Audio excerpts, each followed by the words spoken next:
কুষ্টিয়ার অলিগলিতে উন্মুক্ত drainage, sewerage ও গার্বেজের কারণে দূষিত হচ্ছে পরিবেশ, বাড়ছে রোগবালাই।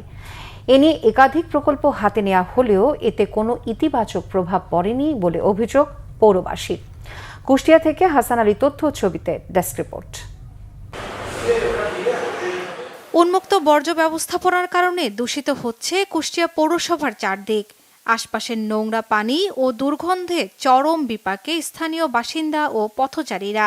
ছড়িয়ে পড়েছে নানা রকম রোগবালাই। গন্ধ লাগে, আবসার বৃষ্টি হলে পরে এমনি যাওয়াই যায় না, হাঁটু সমান কাদা হয়ে যায়। নোংরাতে পরিবেশে খুব নষ্ট করছে, আমরা ভাত পানি খাইতে পারি না। যত যেখানে সেখানে রাস্তার উপর ফেলে রাখে, লোক চলাচলের সমস্যা, দুর্গন্ধ, আবার আগুন জ্বালায় দিনের বেলা, ধোঁয়াতে আশেপাশে অন্ধকার হয়ে যায়। আশেপাশে যে আবাসিক এলাকাগুলো আছে তাদের তো মানুষজনের সমস্যা হয়। এদিকে মেডিকেলের সব বজ্র উন্মুক্ত অবস্থায় ফেলে রাখায় পরিবেশের মারাত্মক ক্ষতি হয়েছে।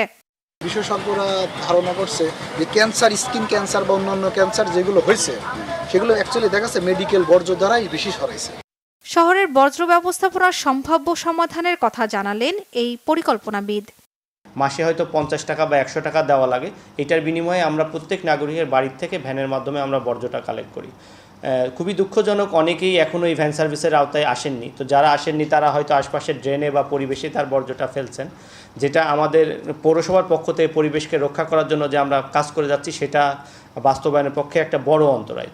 জরুরি ভিত্তিতে ডাম্পিং ইয়ার্ডে অন্তত একটি বাউন্ডারি দেয়াল দিয়ে কিছুটা প্রতিকার হতে পারে বলে জানিয়ে কুষ্টিয়া পৌর কর্তৃপক্ষ বরাবর চিঠি দেওয়া হয়েছে বলে জানান পরিবেশ কর্মকর্তা।